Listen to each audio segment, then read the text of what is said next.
It is now time to experience the buzz, a podcast that takes an inside look at amazing people doing amazing things. Get ready for some great conversation that will be fascinating, educational, and inspiring. We will also leave room to help small businesses in a big way. Now, here's your host, entrepreneur Steve Buzzard. Hello, everyone, and welcome into another edition of Experience the Buzz. I am your host, Steve Buzzard, and today it is episode 106, and it's been a while. It's been a while since we've talked sports, so I have brought in my son, Max Buzzard, part of the Banter Bros.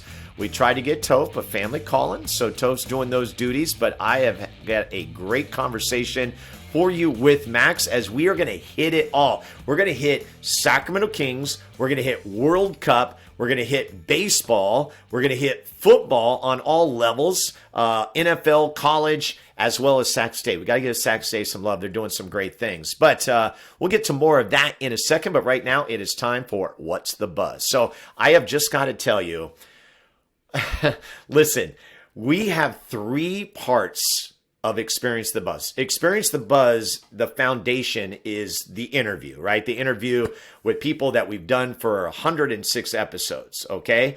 An offshoot of that within Experience the Buzz has been Heavy Metal Thunder, okay? And Heavy Metal Thunder, I think we've done 7 or 8 of those segments. You'll get one today as we are going to feature Tesla's mechanical resonance, okay? And that's been a lot of fun. We've tagged that on. But I have to tell you, there's something else that we've been doing, and now we've banked 20 to 25 of these. It's called First Look. Listen, if you let me say this. If you love heavy metal, you're going to love First Look. All right. What it is it's videos that are sent to me by my producer, Michael Kenobi. And now we've got people that are viewing it on our YouTube channel that are suggesting songs. And they are heavy metal songs in which I do not know the band. I don't know what they look like. I don't know what they sound like. And I've never seen the video. So I don't do any background. And if I know anything about the band, I'll say something, okay, before I preview it. I watched the video. I give you reaction, it's raw, and then I give you a rating. Now, the reason I say that is because before we started First Look, all right, and listen, I'm not into the subscriber thing. I love that you want to subscribe, and I hope you do subscribe. But here's the deal. We were at, I think, 17 when we started, okay? We are now currently at 250 and rising. And listen, that may not sound like a big deal to you, but that's a big deal to me. And I'm pretty pumped about it. I'm so excited. So even if you don't like heavy metal, I just want to invite you to check it out. We've had a couple of the episodes that have really, I guess you'd say, gone viral. Lorna Shore being one band, and then Falling in Reverse. And just recently, the lead singer of Falling in Reverse, his name's Ronnie Radke, he actually did a video reacting to my reaction of his video. So that's pretty cool. Just giving us a little bit more exposure. So anyway, I know that's going down a rabbit hole, but I wanted to share that with you because it has been so fun and we are rattling them off. And I would say it's worth checking out. So the First Look segment is only available on YouTube. Okay. The rest obviously is both audio and video. And of course, that is What's the Buzz? Okay, now let's go ahead and talk about our guest. It is Max Buzzard. He is back with us. You have heard him before. It's been a while, and you're going to hear that within the segment. So we're going to dive into all those subjects I was telling you about. It's a lot of fun. Man, I love talking sports, and it's a lot of fun to talk sports with my boys. In this case, just Max, just going back and forth, getting that banter going, and having some fun about it. And that's the relationship that I love having with my boys. Is definitely sports is a big thing, right? I was their manager, I was their coach, but now we're full-grown adults, or at least they are now, and we can have these type of conversations, and even in a podcast, it's pretty cool. So without further ado, let's get to it. We're talking sports with Max Buzzard right here on Experience the Buzz.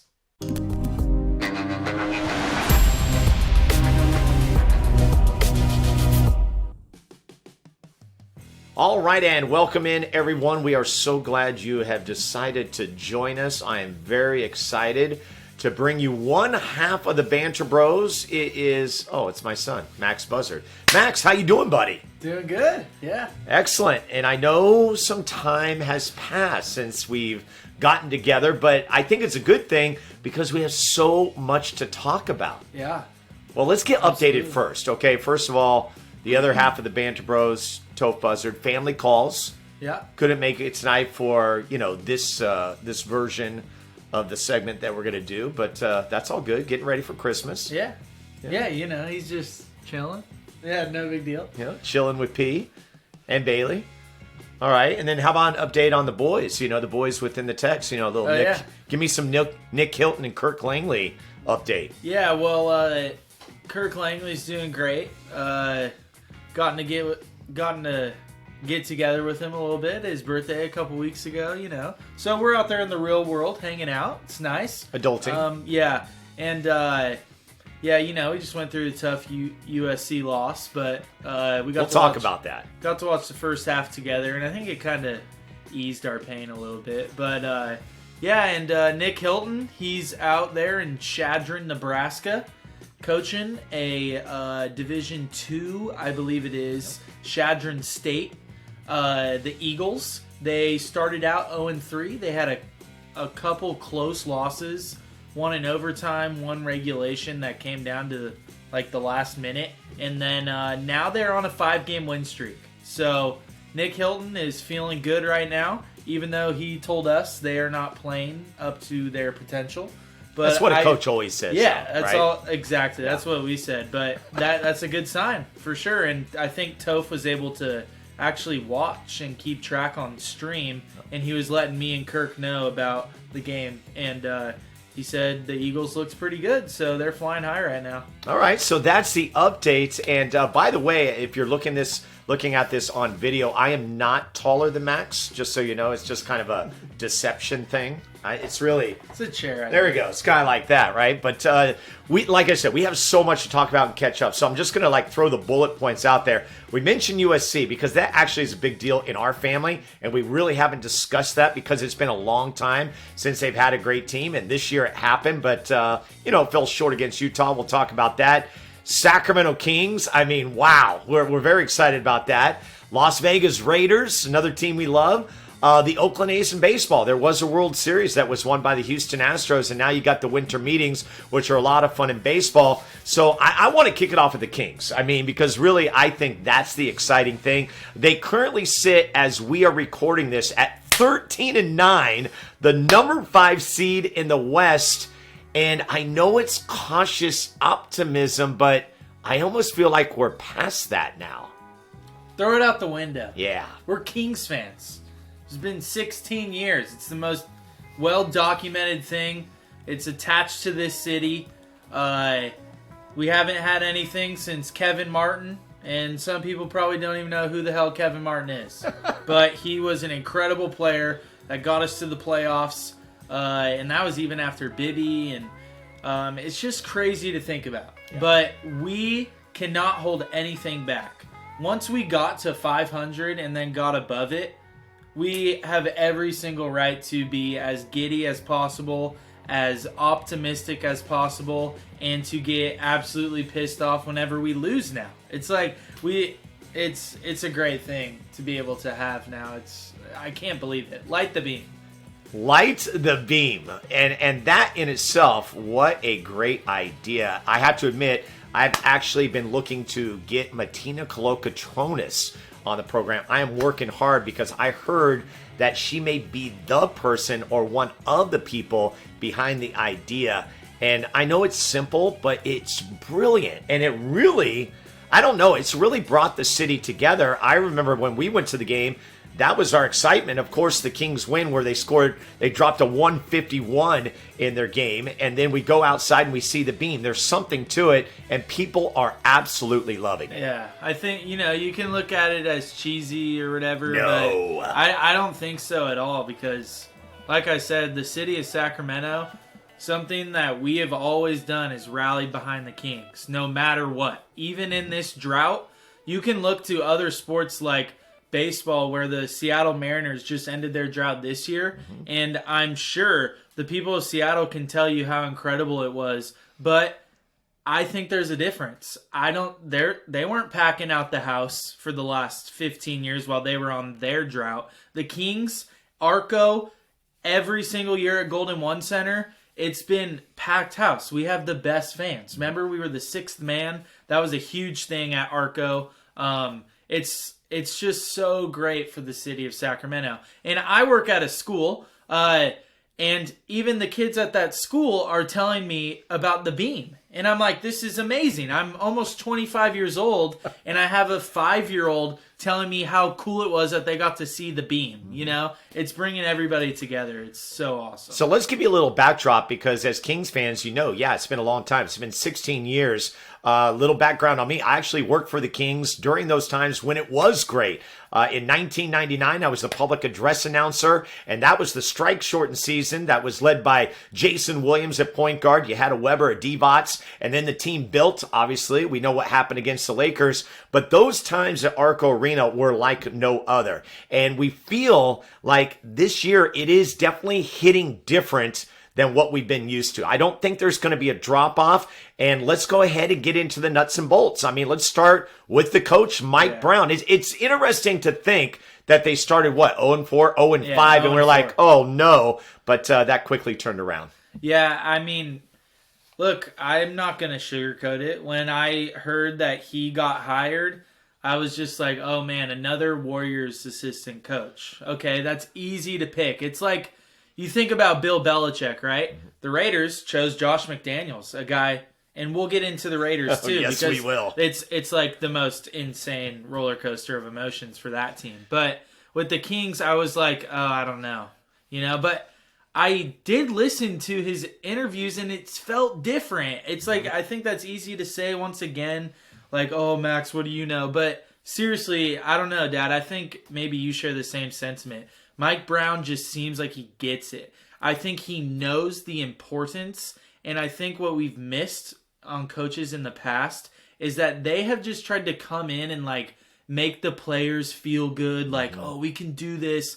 But there was no real like pushing the responsibility onto your star players. Yeah. And Mike Brown, this year multiple times during timeouts, has taken De'Aaron Fox, our star player, who we gave a max contract to, onto the court and showing him how to play better defense. Yeah. You don't see that a lot. Like that is what is so incredible to me, is we have good players and we're a good team, but they're still learning so much, and that's why I don't think it's a fluke. Yeah. Because what if they get another piece that fits with Sabonis and Fox, and then you're like, whoa, this team is hard to beat. But I can't believe those words came out of my mouth. But it's just the truth. I know. That's the thing. Everything we're saying is like completely different from what we're used to. And you're a grown adult now, right? Because the last time, 16 years, you do the the subtraction right there. You were 8 years old when they went to the playoffs the last time. So it is exciting to be able to have this type of conversation.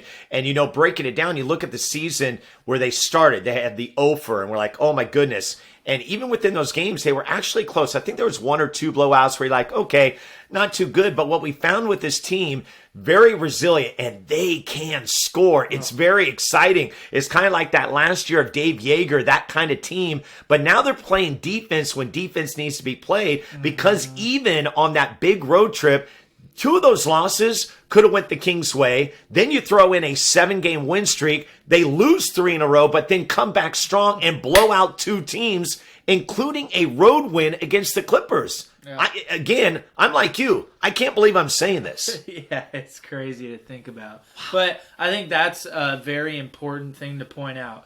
In today's modern NBA, defense still wins you championships, but it's timely defense. Look, the NBA, everyone is averaging 115 points. It's about who's going to average 125 and who's going to get the stops when it matters most. And that's what you've seen with the Kings. And I think Mike Brown knows that so well. He knows there is so much work to be done on the defensive side. But you have Malik Monk getting chased down blocks. Yeah. Like, what is that? Like that is stuff that truly has to be taught, and then the players have to buy in and do it. It makes me think of like Bob Melvin. Never has had like the top tier players, but has been able to implement what he knows can help a team flourish. And I think that's Brown. And in the NBA, you have 13 assistant coaches now. Like they get 3 rows to themselves, and apparently it is strange. It is weird, and apparently a bunch of those assistant coaches, like they really are doing a lot of good work with the players. Okay, and I've got a side note, and it's dress attire, but I'm not going to get to it yet. We're going to save it because it really bugs me right now. Coaches do not wear suits anymore, okay? They are now just casually dressed, and that was because of the pandemic. Anyways, we'll put that to the side. Who sticks out for you? I mean, that's the thing, is that this team is so deep, but when you look at the team, what has been, you think, the catalyst for what is going on right now? I would say Malik Monk. Mm-hmm. I think in early season, and I mean it's still early, but Kevin Herter, it was like, oh my goodness. And he gets his buckets. He's had a little tough stretch, but Malik Monk hasn't had a tough stretch yet. Yeah. And I think that's so important because they asked him last night if Mike Brown came to him, talking to him about what his role is going to be, and he said that Brown has been very open communication-wise and letting him know, like, Malik, you are important. We need you, and coming off the bench, you're going to be our 6th man, and I'm going to get you that 6th man of the year. Mike Brown cares about his players, and Malik Monk, it's the perfect fit because it's a 1-year deal, a team who hasn't been there in 16 years. It's like, and he played with LeBron last year. Yep. He knows the big stage. I think he's the catalyst. Well, it's interesting because our last week's guest, Scott Abbott, who is the executive director of the California International Marathon, we were at the expo at the convention center, and we just started having this discussion about the Kings, and he mentioned about Monk. What he had heard is that Monk is the heartbeat of this team. He's the guy that is really bringing this team together. Like, you have great individuals, but no one has stepped up like Malik Monk is. So I think that's very interesting. For me, Sabonis, I am loving it because to me, it's just a reminder of the days when everything went through a guy named Vlade Divac. Yeah. And Vlade was the difference maker in taking the Kings to the next step. And I was thinking about, I was saying, who would be the one player you would not want to lose to a serious injury? And to me, it's Sabonis because I think everything runs through him. Your thoughts? Yeah, I think it would be really hard. Because we've seen the Kings play without Fox before, and they can get it done. Donovan Mitchell has been able to step up before. But if you lose Sabonis, you're going back to Rashawn Holmes, who, look, I love him. And I was happy we gave him the money we did. But that was before we had Sabonis. And now Holmes, his role is just, he doesn't even play really. So it would be really hard to figure out the way. And that's the great part about Mike Brown is I think he could. But like we said, we hope not. Also, Dad, just the fact that it's been 10 minutes and we just now mentioned Fox and Sabonis. Right. That also brings me back to the glory days when you had guys like, I mean, I know Peja was a top player on our team, but it was Vlade, Weber, Bibby. Those were the guys you thought about. And then you get Peja hitting every shot. You have a guy like Hito Turkoglu. You have a guy even like Gerald Wallace or something like that. You know, it's like, you need those guys on the bench. And then you have your dogs, Fox and the Ox. Yeah, Fox and the Ox. And then we haven't even mentioned like Terrence Davis, who I think has been big this year. Davion Mitchell, you can see now his growth. I mean, these guys don't have to score as much, but Davis had the one game where he scored 31. You're like, okay, if this happens in a game where somebody else can shine. Here's the big difference for me. Not all the weight of the team is on the shoulders of De'Aaron Fox. Yeah, that's huge. And I do think this is his all-star year, but we've seen in the last couple games he's been a little bit, not like he hasn't been putting up 30 points. And that's the thing is like we get so caught up in like, oh, he was averaging 27 and now he's averaging 18. He's so weak. It's like, no. De'Aaron also knows his role, and he knows that sometimes he doesn't have to do that. But, you know, those close losses, you're always like, man, why didn't De'Aaron take charge? And I think that's just his growth as a player. I mean, he's so young, but he's been in the league a couple of years now. Like, this might be his 6th year, I believe, which is crazy to think about. But, no, it's exciting stuff. And how do you feel about the rookie Keegan Murray? He had a really... We haven't even talked about Keegan. Really hot start, and then a real tough segment there of a couple games, and he's kind of coming back. Well, let's start with this. I'll be Scott Moak. You'll be the crowd. Keegan Murray. Love it. Okay, another brilliant idea. I think it's been great because he's been able to struggle and the team is still doing well, which tells me when this guy starts getting hot and starts playing like he was in the preseason, it just lifts them to another level. Yeah. Mike Brown is going to have the wherewithal to find out where his spot is going to be. And he had the death of his grandmother. I know that was really big and affected him and everything. So I'm not worried at all. That's good. Like, he's going to be great. I know. I'm not worried either. There's just a couple times in the Banter Bros podcast we were like, man, this team definitely needs Keegan Murray to be a guy. I agree. And I think once it takes that next step, which it's his rookie year. He's played, we're 13-9. He's played in 22 games. I think he might have missed a game or two. Yeah. But it's like, you can't be so harsh on a player. And when he showed flashes, he can play in the league. Mm-hmm. He'll just have to go through his, the tough times. So, all right. Well, we're both thumbs up on the Sacramento Kings, right? Yeah. I mean, it's done this year. Yeah. It's over. The drought's over. Okay, so let's take care of the side note thing, and you can just chime in on this. Big deal, not a big deal. Coach is going casual on the sideline. Not a big deal for me, but I remember watching the U.S. men's soccer team, and I hated how the coach was just wearing Nike T-shirts.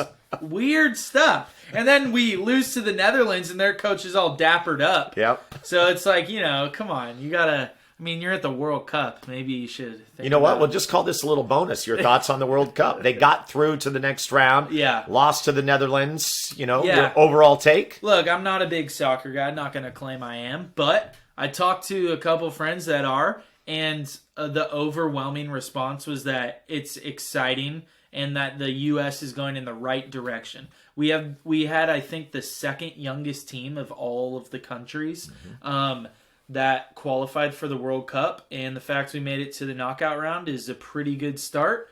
4 more years, Christian Pulisic will be that much better, and I think we'll have a couple stars on the squad and see what happens. Okay, very good. And your prediction, are you going with England? Is England your team? I know England's really good, but Brazil. Yeah. Brazil... Yeah, and then you have Messi and Ronaldo still in it. So, of course, it would be kind of cool because this is their last World Cup. So, and they're legends. Yeah, they're legends. Okay, so look, we threw a little soccer in there. And so to end segment 1, I think we go ahead and go back to something, we haven't talked about, and that was the World Series. The Houston Astros taking out the Philadelphia Phillies. But I think both you and I would agree, Max, that watching the run by the Philadelphia Phillies was great for baseball. Absolutely. Yeah, it was unexpected. They beat the Braves, and then who did they play in the second round? Oh. Because they beat the Braves, yes. And then was it the Padres? It was the Padres, yes. It was the Padres. Or did they play another team? The Padres knocked out the Dodgers. That's right. Yeah. Because you go DSCS. Yeah. Uh-huh. Okay, yeah, and then they beat the Padres. So. Yeah. I mean, the only props I have for the Astros is Dusty Baker, I think. That's it. Yeah, Sacramento legend. If you're an Astros fan, whatever. But, I mean, the only thing, and listen, we're A's fans, so we see it at one level, but if I brought on a Yankee fan or a Dodger fan, it'd be much different. It'd be much more heightened. Here's the deal. No one got punished. The only person that got punished was the manager, who then came back and managed the Detroit Tigers. And Alex Cora, who managed the Red Sox. Right. So. I mean, he sat out for a year, but nothing to Bregman, Altuve, Gurriel, nothing. And so that, to me, just does not sit well. Plus, they did not admit it. Okay, so again, for me as a baseball fan, that reminded me of the steroids era when the questions were being asked, and one of my favorite players, Mark McGwire, did not own up to it for many, many, many, many years. Okay, so boom. All right, so anyways, Astros win. Quick take on the A's. Last piece of the puzzle, Sean Murphy looks like he's on his way to another team. This could be, listen. Okay, it's just going to be a long window. That's just how I'm going to put it. You think? Yeah, I do. Yeah. It sucks. It's tough. It sucks because I think the hardest part for me is it feels like we're on our way out of Oakland. Yeah. And it's like, it's something that I just will not want to think about until we get the final word. I think the hardest part has been, there's been you get a positive like 1 month, and then you wait like 6 months, and it's like, oh, now they're backtracking, and it's like, okay, can we get a deal done to stay in Oakland? Doesn't feel like it. And when you suck really bad on the field, you at least want something good to be going on, and it's not. Okay. So I honestly send out my love to all A's fans, because I don't know why we do this. And let's take this scenario. Let's take it back to when they decided to kind of, give grace and mercy to Bob Melvin to pursue the Padres job, which, by the way, he obviously did very well. That was awesome to watch. But let's say they said, you know what, Bob, we want you to stick around for one more year. Okay, so it starts there, because he was the domino that then affected everything else that went after that. Folks, in the offseason last year, it was not a normal offseason for the A's. Yes, the A's lose great players, but you lose like one or two at a time. It was a fire sale. Like, we lost like 9 or 10. Okay, which is pretty much your whole team. So if Bob Melvin stays, that means all of the other guys, Matt Olson, Matt Chapman, I think they decide, you know what, we stick it out for one more year. And I think the 1 year, which would have been this year, would have made a big difference, because depending on what they would have done this year, it would have been that nice push to get to the new stadium. And I agree with you. I feel like it's going the opposite way. Yeah, it's hard to think about, because there's some people out there that will seriously, if they ever hear that I'm an A's fan, they'll just be like, oh, they're going to Vegas. And, like, people don't understand the gravity of that, Yeah. Like, we all have things that we really are passionate about. And some people think it's silly to be super passionate about some things in sports. But the A's hold a huge place in all of our hearts. My grandpa played for that franchise back when they were in Kansas City. Mm-hmm. It's like, people don't always understand, like, no, I don't want them in Vegas, even if it means, oh, they're going to get a new stadium and they're going to spend more money on players. Honestly, that's not what matters to me. And I know if you ask the people in the right field bleachers and left field bleachers and season ticket holders, I know they would say the same thing. So it's like, people are like, oh, the financial situation's so bad. It's like, yeah, it's because the owner isn't necessarily going to sell the team even if they move. So it's a bummer. And I miss Matt Chapman and I miss Matt Olson. And there's been rumors that even Murphy could go to the Braves where Olson is. And I'm just like, dude, this is so painful. But it's like all I talk about with my cousin is, oh, what prospects are we going to get back? They better be good. It's a sad life to live as a fan. It is a sad life. My goodness. So, that's the A's in a nutshell. Talked about the Astros. One last thing on baseball. A favorite time that we enjoy in the offseason are the winter meetings, and already things are heating up. And it's so weird being an A's fan because, an Aaron Judge, Jacob deGrom, Justin Verlander, a Trey Turner, all 4 big signings that just took place. We understand that does not happen in Oakland, right? They get those key free agents along the way, but it is fun to see big players move in big ways with these absolutely huge contracts. Yeah. Your comments? Yeah, I mean, Turner got 11 years, $300 million. Man. Verlander got 2 years, $86 million. If you can't do the math, that's $43 million per year for a 40-year-old. Although he did just win the Cy Young, so he's got it in the tank. Him and Scherzer probably will have it in the tank till they're 50. But yeah, and then you get DeGrom coming to the AL West, so he's going to shut out the A's about 4 times this year. That'll be fun to watch. But we did get him on the last outing. Yeah, we did. We shelled him for like 5 runs. Yeah, just so randomly. The worst team in the MLB. And and Judge hasn't signed yet, but he's going to very soon. And we do hope that it is not with the San Francisco Giants. I want everyone to be clear on that. We do not want him on the Giants because we don't like the Giants around these parts, okay? Because where were you guys last year? Huh? Where were you? Where were the fans? Yeah, they weren't caring about their team. And now you hear about Judge and you're like, oh, I wish he was here. Yeah, well, I hope he chooses the Yankees. Well, I think that's where he lands. Yeah. And the other thing about the Giants, too, is like Carlos Rodon is going to be on the move. Yeah. Okay, so you're going to lose key pitching. So I think that's where Judge is going. I mean, for Judge, he's got to be smart here. Like, he's going to get the money no matter where he goes.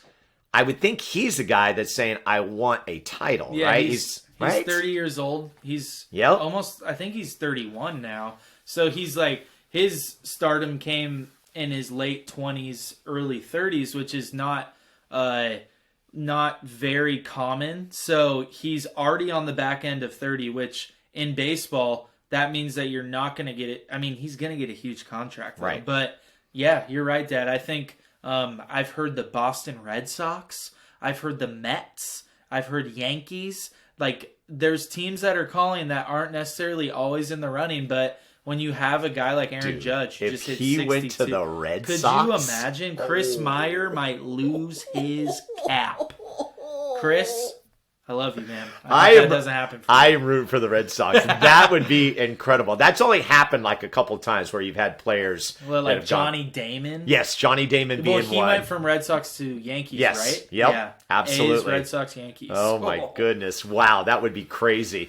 Okay, well, that is the first segment. We're going to dip away for a break. Resetting. This is one of the Banter Bros. It is Max Buzzard, my son, and we're just talking sports today. That's right. We had a lot to catch on, so we hit it. We hit Sacramento Kings, we hit World Cup, and we hit baseball. When we come back, we're going to turn our attention to football. That's right. Talk about the Las Vegas Raiders and their roller coaster season, and then we're going to talk about USC, an exciting season that just came up a little bit short. So don't go anywhere. A word from our sponsors coming your way. You're listening to Experience the Buzz.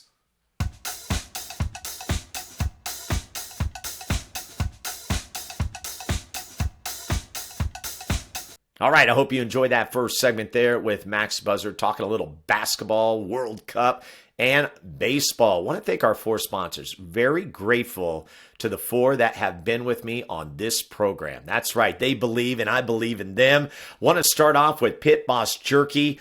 Big news for Pit Boss Jerky. Joe Green and this incredible beef jerky has now made its way into Amy's. That's right. Amy's Hardware with the 2 locations in Sacramento and the new location in El Dorado Hills. He told me about opening weekend, which happened a couple weeks ago, and he said it was dynamite. They sold out of all of their beef jerky that they had up there. So definitely, if you want to get it in person, go to Amy's Hardware. Also, I believe they are an Ace Hardware and 3 Ace Hardwares that are local. I don't have the exact locations of those, but maybe try an Ace Hardware and look around, see if you see Pit Boss Jerky. And then they're also in Knee Deep Brewery in Auburn. So the wings are spreading. They have decided, Joe has told me, they're not going to go with the website. They're actually going to get out there locally.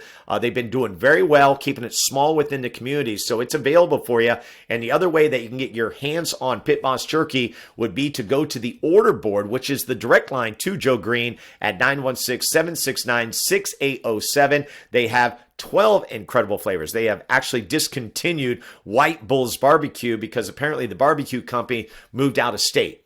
So they couldn't get their hands on the barbecue sauce like they wanted. So the last flavor, number 12, is back to us. It's Experience the Buzz, named right after this program. Also want to thank Little Whale Swim School. Anya Hall is the fearless leader of the #1 school in Sacramento. That's right. It's always summer at Little Whale. They are located at 4106 El Camino Avenue. You can find them at littlewhaleswim.com. They're all over social media, especially on Instagram and Facebook. You can find them there under Little Whale Swim, or you can call 916-790-5945. It is the premier swim school in Sacramento. Enjoy custom-built indoor facilities. That's right, you're indoors. That means you got to have a nice heated pool. And here's the best part, they're year-round. That's right, they're doing those lessons year-round. Check it out. You will not be disappointed. Third sponsor, want to thank Matt, the mortgage guy, Matt Gouget. Oh, man, I love Matt. Matt's doing great things. First of all, helped me and my wife with a refinance. That's what he specializes in with him and his team.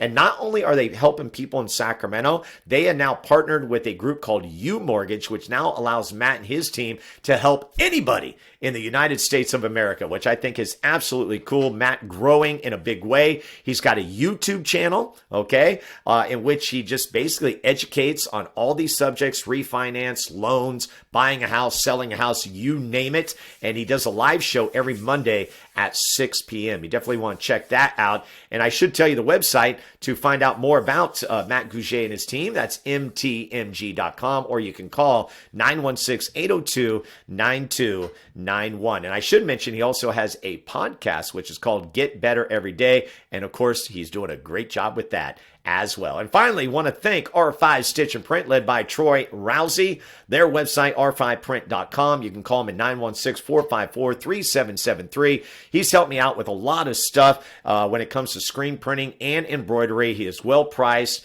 and gets things done in a very timely fashion, and the quality of the product is very good. They also have an in-house graphic designer, which is very awesome and very, I would say, a positive thing in the sense that you can really work with someone that can help give you a vision. So whether you have the vision or don't have the vision, R5 Stitch and Print is definitely the place for you. And of course, you need that company swag order. I would go to R5 Stitch and Print. All right, so there you have it. Those are our 4 sponsoring this show. Experience the Buzz. It's now time for segment number 2. Back to Max Buzzard, the Banter Bro, as we talk football.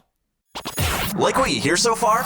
Make sure you never miss an episode of Experience the Buzz by clicking the subscribe button now. This podcast is made possible by listeners like you. Thank you for your support. It means everything. Now, back to the show. All right, welcome back in. It is Experience the Buzz. It is episode 106, and we have a guest that's been with us a couple times. Yes, it's my son, Max Buzzard, who, by the way, is getting ready to turn 25, the quarter century. How do you feel about that? I feel good. I'm still not 30 yet, so that's nice. But hey, you know what? That's not old. That's not old. I'm not getting old. I'm still young, baby. My dad's young. My mom's young. We're all good here. Just gotta have that positive attitude.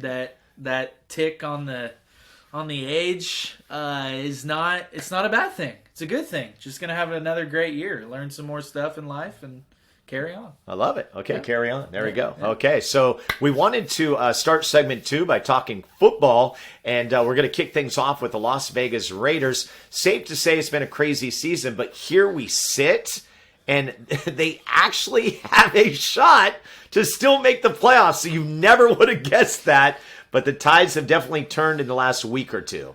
Please explain what's going on, Max. So, being a Raiders fan also really sucks. Like, it sucks a lot. We lost them to Vegas. They left Oakland. And by the way, we should say not the same as the A's. It's a much different factor. For one reason, we attend a lot of A's games. Okay, we were season ticket holders for a good 7, 8, 9 years before we actually let go of them last year. That was a bummer, but for good reason. And with the Raiders, listen, we've been to, I can count it on one hand, okay? I've been to 2. So we like them in a different way. So I definitely wanted to put that out there. It's a deep love for sure. Yep. But, like when you're not attending to see a team as much, it's different. Like the leaving was really hard because what I've always thought about the silver and black as is Oakland, that it's just like the perfect city for what that team stood for. And I think they've brought that with them to Vegas. I think they're trying to find who they are still as the Las Vegas Raiders. But anyways, it's been like an insane year. It's so difficult being a Raiders fan. Okay, I hate Josh McDaniels and I love him more than anyone because now we're on a 3-game win streak and it's just like, whoa, we can actually get there. Okay. And should I just lay out the final couple games? Yeah. And what the situation is? Well, yeah, let's go with the what? good, because the thing that's going through my mind is the low point of the season that then turned, from there, everything turned around. And so we got to at least throw that out there. The week prior to the game, Jeff Saturday gets hired to be the Colts coach. Now, just so you know, he was a former player, and then he was a host. He was on TV. They pull him out of the TV studio. He doesn't know much. Nobody on the staff has ever called play for the Colts, and they end up beating the Raiders. So to say that it was the lowest point, I'm actually not even doing that justice. But from there, everything, turned around. So, take it from there. I mean, we just beat the Chargers, It's hard to, understand how we could lose to the Colts. Also, this year, Josh McDaniels and the Raiders have blown 3 games where they've been winning by 17 or more points. Crazy. In the history of the Raiders franchise, they've only lost 5 games where they've been winning by 17 or more, and then they lose. That is insane that McDaniels almost has reached that number in one season. But now you are seeing Derek Carr was crying at the podium after that Colts loss. And, you know, a lot of people gave him hell. And I understand. You're like, you think, it's just like you think leaders are supposed to be a certain way, but not everyone is. Like, Derek Carr is a very emotional person, and we've seen that over the years. He cares a lot. It's cool, you know, he's a Christian guy. He always talks about that in his press conferences, and that shows a lot. And some people think it's corny and whatever, but no, he really cares for everyone in that locker room.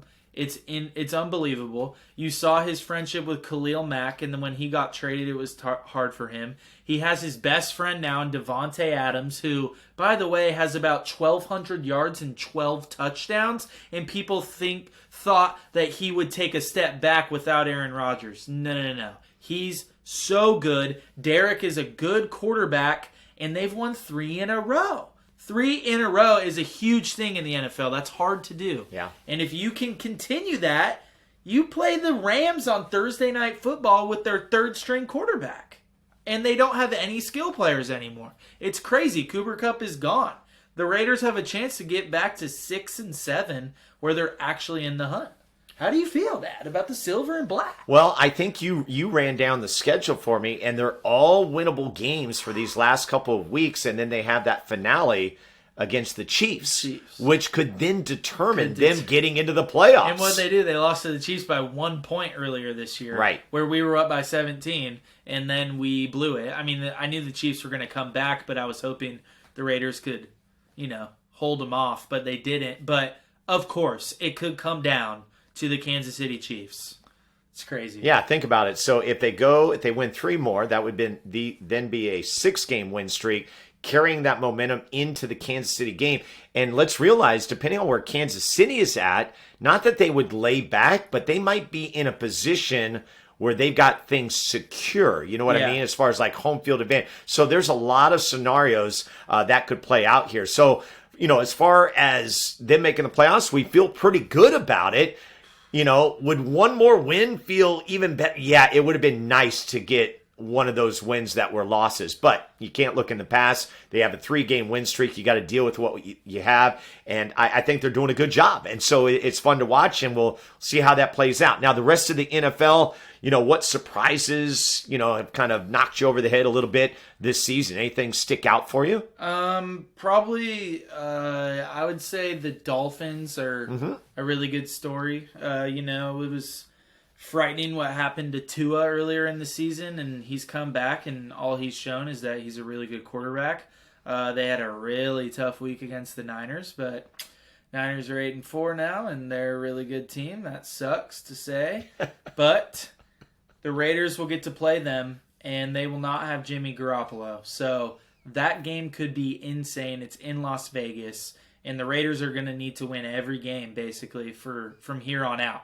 So it is going to be wild. But, yeah, you know, the NFL is always an entertaining industry, and there's always a lot going on the field and off the field. You have Tom Brady, you know, crazy stuff off the field, and now he's 6-6, and they have the division lead. And it's just like, okay, well, even when his teams suck, he's going to make the playoffs, and who knows what Tom can do. Well, so, you know. Yeah, and I think another big story, the Philadelphia Eagles, they had the big, you know, start to the season, got their first loss, which meant the 1972 Miami Dolphins could toast some champagne as they do every year, but they still seem to be the real deal, the Eagles.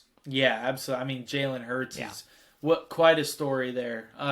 Eagles are awesome. Well, and just those type of quarterbacks, too. Yeah, Justin Fields, who I know is on your fantasy team. Yeah. So Hurts, Fields, Tua. Tua's Lamar. Not really, Lamar. Although, man, he's had a rocky season. He's had a rough time. Wow. But, yeah, that's the type of quarterback. So We'll see. All right, good stuff. So the NFL in the books, and we're going to finish off with college football. So just to give you some background, I graduated from USC in 1991. I was there when Rodney Peete was there. That was my freshman year, so I got to see the Rodney Peete versus Troy Aikman matchup, which was super awesome.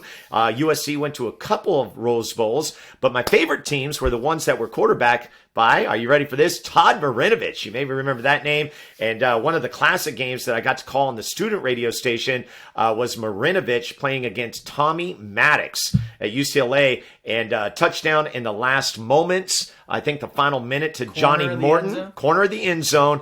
It was at the Rose Bowl, and the final score was 45-42. Ironically, the USC team this year was like a rock and roll show, because we fast forward, and when my kids were younger, including Max, we loved USC with Matt Leinart and Reggie Bush. Those were like the best years in USC football that I have ever been able to experience, and then been able to experience with you guys as kids and stuff. And we feel like USC reclaimed that magic this year, but again, fell a little short. And I know you were more into it than I was. I was kind of like riding on your coattails, just like, hey, let me know what happened kind of deal. Yeah. You know, I mean, college football is hard to follow, for sure. It's on a Saturday, you know. People still have to work and stuff. It's like, it's not ideal like the NFL, where usually you have Sundays off, you can sit down and watch. But yeah, USC is electrifying. That's what happens when you get one of the best coaches in the nation in Lincoln Riley, who has one of the most high-powered offenses. And then he brings over star quarterback Caleb Williams, who really busted onto the scene last year at Oklahoma once their starting QB got hurt. And he came in, and Lincoln Riley never gave the job back to the other quarterback. Caleb Williams is on the verge of winning the Heisman Trophy. That hasn't been done since Reggie Bush, even though they took away Reggie Bush's Heisman Trophy for no reason.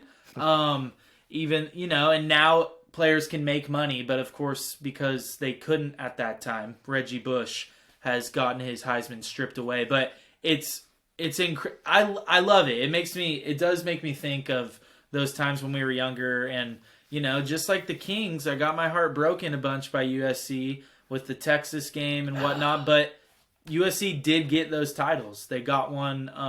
I remember the one against Oklahoma very well. Yes. Oklahoma had Adrian Peterson, and we won by about 40. It was incredible. Bush and Leinart. But Caleb Williams is the guy. Heisman Trophy coming to him. Lincoln Riley. And with the transfer portal, they're just going to need to get some defense, because it's like you see Georgia. I was telling you today, I think Georgia's going to win each game in the playoff by 30, even the title game. Like, they look like an NFL team. It's insane. And their defense is what helps their offense. Their defense gets turnovers, sacks, and then their offense can just score on the other side of the field. So, you know, it's exciting to have USC be relevant again. I hate Utah, but, you know, that's whatever. They get to brag. They beat us twice this year. They're the only reason we're not in the playoff. But, yeah, USC's back, baby.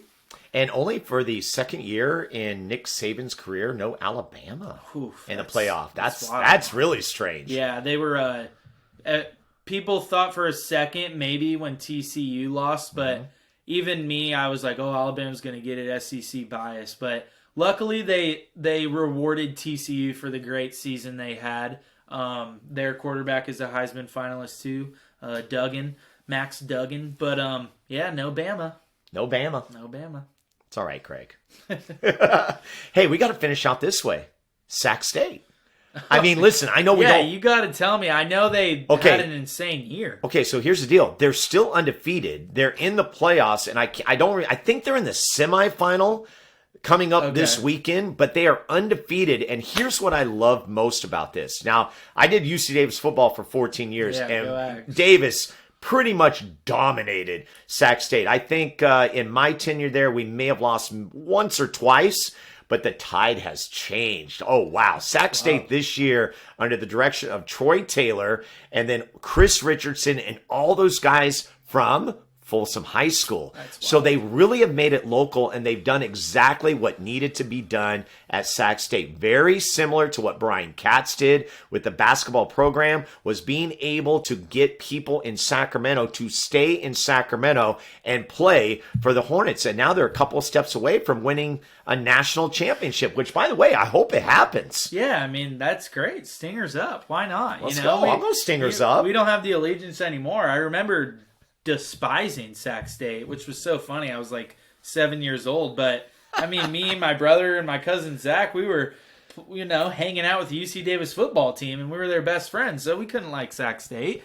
But yeah, that's awesome. And actually, the Causeway Classic was a great game this year.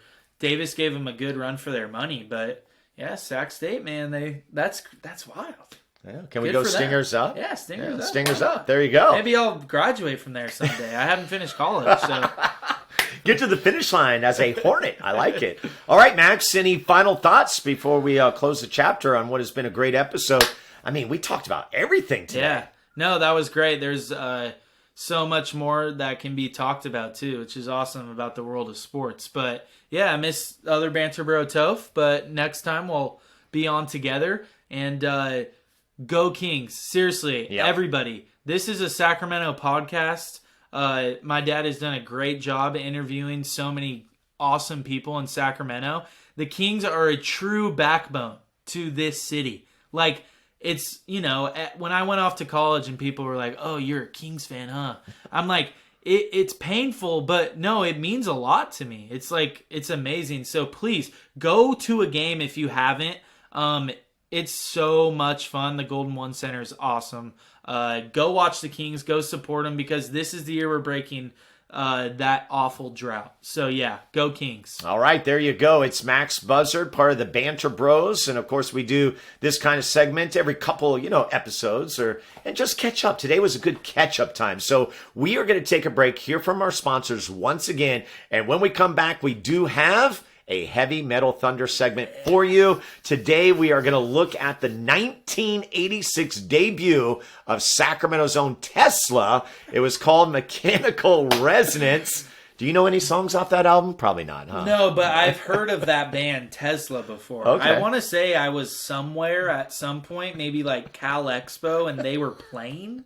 I just remember being like, what is happening? But hey, Heavy Metal Thunder. All right, so there you have it. Tesla's Mechanical Resonance. I'll give it a full rundown in the next segment. Stay tuned for that. A big thank you to Max. We'll take a break and be back with more of Experience the Buzz. See ya.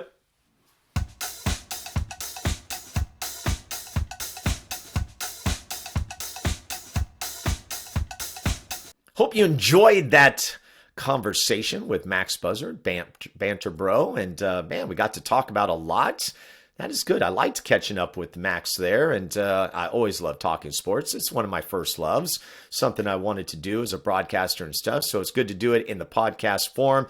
Hopefully you enjoyed it as much as I did. Want to thank our sponsors, R5 Stitch and Print, Pit Boss Jerky, along with Little Whale Swim School and Matt the Mortgage Guy. All four of the people that own those small businesses have been featured right here on Experience the Buzz, starting with Anya Hall. She is featured in episode 6. So not only are we talking about Little Whale Swim School, which is the premier swim school in Sacramento, located at 4106 El Camino Avenue, we are actually telling her story. That's what it's all about. And when you hear her story, you're absolutely going to love it. And then you're going to say, I need to check this place out. So again, they are located at 4106 El Camino Avenue in Sacramento. Now, we go to episode number 25, and that's where I feature Troy Rousey of R5 Stitch and Print. The cool thing about R5 Stitch and Print is they are there for all of your screen printing and embroidery needs. They have a graphic design artist that's in-house that can help you. They can also create a portfolio, which is very advantageous. I'm a visual person,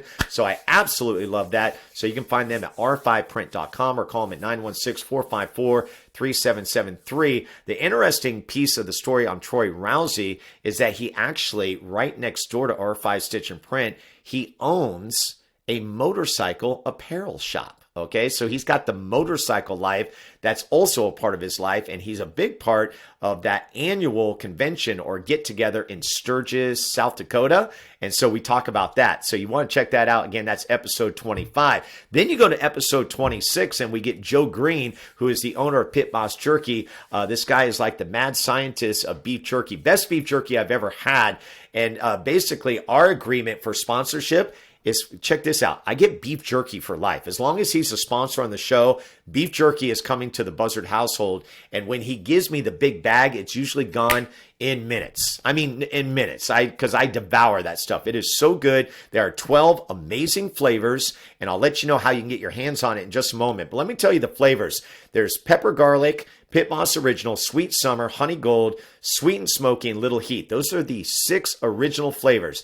Then along came Urban Smoke, Big Heat, the Keto Mix, which has been a big hit, Raspberry Apple Chipotle, which was my favorite before Island Teriyaki, and the one that's named after this program, Experience the Buzz, came along. And I hear that Experience the Buzz is actually doing well amongst the public. So that is good. Now, here is the big news. If you want to order and get your hands on Pit Boss Jerky, you're going to call the order board at 916-769-6807. But we shared this news in the first break, and that is that now Pit Boss Jerky is featured in Amy's Hardware and Ace Hardware. I can tell you the location of Amy's.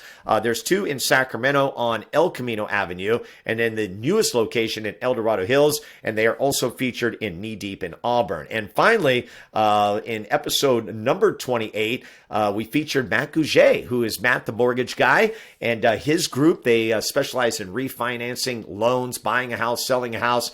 They take care of you. They took care of myself and my wife. We went through a refinance, I'd say almost about a year ago. From start to finish, took us about a month. In addition, not only did we do well with the refinance and everything worked out, we were able to lower our bill from our flood insurance and our home insurance. And that was all through Matt and his team. So not only are they helping people in Sacramento, they are also helping people nationwide. That's because Matt, because of his success on YouTube, is now partnered with U Mortgage. So I would definitely check him out, mtmg.com, 916-802-9291, and check out Matt's YouTube channel. Just look up Matt the Mortgage Guy. He's got over 500 videos, over 1 million views, and he also does a live show every Monday at 6, and then has added on to that, he does a weekly podcast called Get Better Every Day. So big thank you to our sponsors. And now let's get to our final segment. Very excited to bring you. It's been a while. It's Heavy Metal Thunder, and today it's featuring Sacramento's own Tesla, and it's their debut album from 1986. It is Mechanical Resonance. Enjoy. Like what you hear so far? Make sure you never miss an episode of Experience the Buzz by clicking the subscribe button now. This podcast is made possible by listeners like you. Thank you for your support. It means everything. Now, back to the show. Heavy Metal Thunder. It is back. It's been a while, and we appreciate you being around for this segment. This is for the metalheads out there that go way back. We have covered some classics within this segment. And today we are going to be looking at Sacramento's own Tesla. That's right, their debut album, which came out in 1986. It was December. I was a junior in high school. Remember it very well. And the opening track, right here, Easy Come, Easy Go.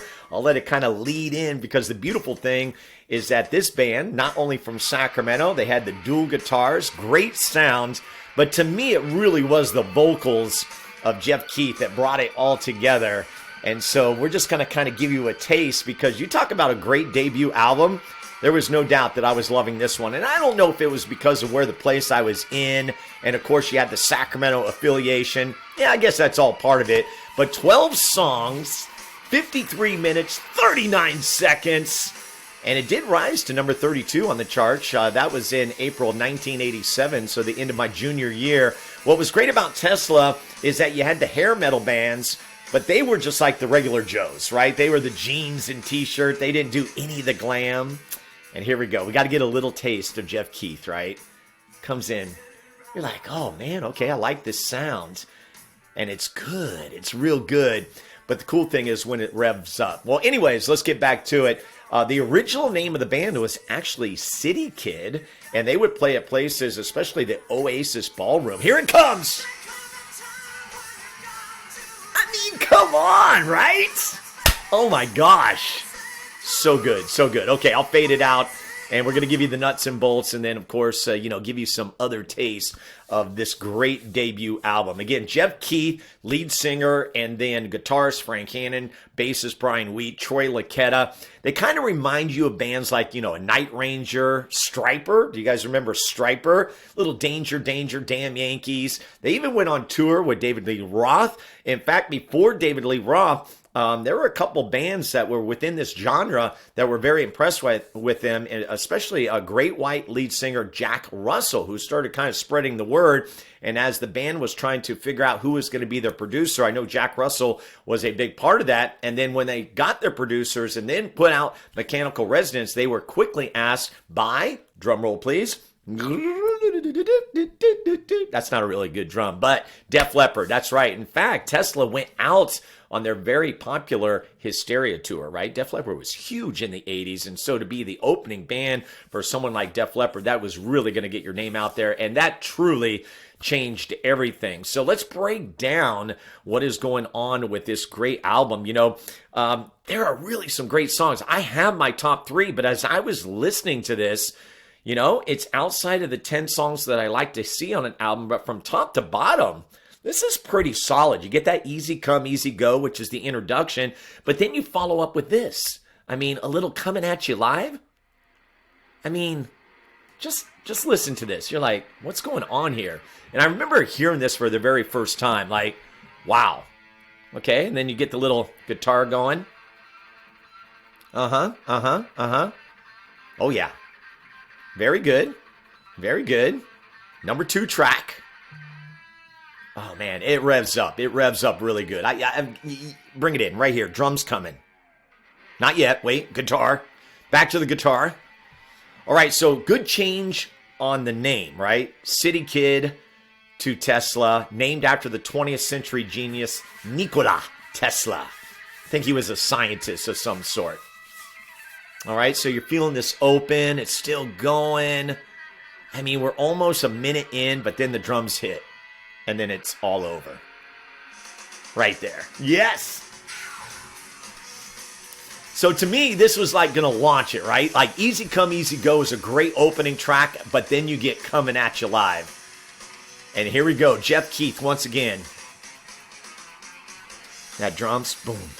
We're a minute 13 in. That sounds so good. So good! Okay, wait. It revs up a little bit more. Just a great song. Here it comes! Oh, man, so good. I'm just taking it in like a fine glass of wine. All right, very good. Okay, so let's continue on. We were talking about a couple of the tracks that we're hearing on this great album, Mechanical Resonance. I know you're like, man, what's the rating going to be on this one? Well, I'm not even there yet. Getting better. Too Late for Love, which, by the way, has a great opening line. I can't believe this effed up world we're living in. And then, boom, gets into the song. You Get Me, Rock Me to the Top. We're No Good Together, which is kind of a slowdown. And then to me, and I'll just go ahead and reveal it right now, my top song, it was the number 7 track, Modern Day Cowboy, right? And let's go ahead and cue that up. And man, just the USA versus the USSR. And it's strange because I was trying to think, was that even going on in the 80s? Whether it was or not, it was kind of a cool song, right? And the lyrics are great. And then, oh man, good stuff. Little Modern Day Cowboy. Then you go to Changes. So really you're on this roller coaster of fun with Tesla. And then we have a little fun with Little Susie, followed up by Love Me. And now we're at the 10th track, and you're like, okay, 11 and 12, going beyond what Buzzard likes. You get Cover Queen and Before My Eyes. And you know what? Just, again, from top to bottom, so good. And, of course, I'm going to let Modern Day Cowboy kind of play out as I speak here. Top 3, and I went ahead and did top 4 because there's really a lot of good tracks on this one. Number 4, I'm going to go with Love Me. I love this song. You got to check it out for yourself on Spotify because we take all of my top songs that I tell you about and we put them on a Spotify playlist that you can check out. Little Susie comes in at number 3. Number 2 coming at you live, and then number 1, this song right here, Modern Day Cowboy. So good, so good. Okay, to the chorus, and it's a showdown. So good. Oh, man, it was so fun listening to this one, so good. Good stuff. Tesla did it right. And I feel like they were underrated, right? They did have follow-up albums, which was The Great Radio Controversy in 1989, which I thought was really good. But if we're counting the number of songs that I liked, did not compare to Mechanical Resonance. The 3 that I liked off that one, Hang Tough, Heaven's Trail, No Way Out, and Love Song. Love Song was huge, right? It was like an anthem. And in fact, when they did the video, they filmed that at Cal Expo Amphitheater. Now, here's the strange thing. You would say, man, you seem like you really love this band. I never saw them in concert. I'm like, that's terrible. How did I miss them? And then after the Great Radio Controversy, they did Psychotic Supper, which, by the way, went higher in the charts, but I had to admit, Psychotic Supper did not do it for me, okay? So it was pretty much, 2 albums and done for me for Tesla. I know they still kind of tour, maybe locally and stuff, and I think that the original bandmates are still together. But let's go ahead and get to our rating of this classic. Again, Tesla, Mechanical Resonance, and I'm going to say I was counting the number of songs that I liked. Out of 12, I liked 9 of them. 9 of them are really good. And the 3, I wouldn't even say that I would throw away. I think they made sense within what they were trying to do. I would have done Coming At You Live as the number 1 track and put Easy Come, Easy Go down a little bit further. Changes, a little bit slower, but still good. And then Before My Eyes, I would have just finished with Cover Queen and been good, okay? But again, like I said, top 4 with 4 or 5 other great ones. I am going to give this one, Tesla Mechanical Resonance, a 9.2. Yeah, it was good. And I think it has a lot to do with the time of my life. I was in high school. Again, the Sacramento connection and the fact that I loved this music, and it wasn't hair metal, okay? And I loved hair metal. It's just that Tesla represented something just a little bit different, and they had the local ties. So there you have it. That is Heavy Metal Thunder, Tesla's Mechanical Resonance. We give it a 9.2. That's all I got for now. Talk to you next time. Goodbye, everyone. Well, thank you, everybody, for tuning in. Really, really, really appreciate it. Today, a lot of fun. Got to talk sports with my son. I'll take that any day of the week. And then, of course, I love Heavy Metal Thunder. We told you about First Look. Check it out. I am so grateful. The one person I really want to thank, and I probably don't do it enough, or maybe I do, I don't know, but Michael Kenobi, my producer, who does a bang-up job. He has actually been the godsend for me because not only does he edit, which was the big thing I needed when he came on board, but he really has taken the show to another level. Before Michael, I did not have a YouTube channel. I looked into it, but to me, it was too over my head to figure out. The production value, especially on the video side, is top shelf. Okay, this is what Michael specializes in, and he does a great job, and he puts together just great final pieces, and I'm so grateful for that. And it's been a lot of fun doing the Heavy Metal Thunder and the First Look, and then getting some, a little bit of success with the First Look segments. We absolutely love it. So I know I said that a couple times, but that's how I feel. So there you go. That is the final word. And of course, we'll have another guest for you next week as we approach, the end of the year 2022. And again, we're still going strong and loving every minute. So I am your host, Steve Buzzard. That's all I got for now. Talk to you next time. Goodbye, everyone. Thank you for joining Steve this week on Experience the Buzz. Steve would love to hear from you. Leave a review or contact Steve directly with any questions at scbuzzard@gmail.com. To see the other adventures of Steve Buzzard, be sure to visit buzzardball.com.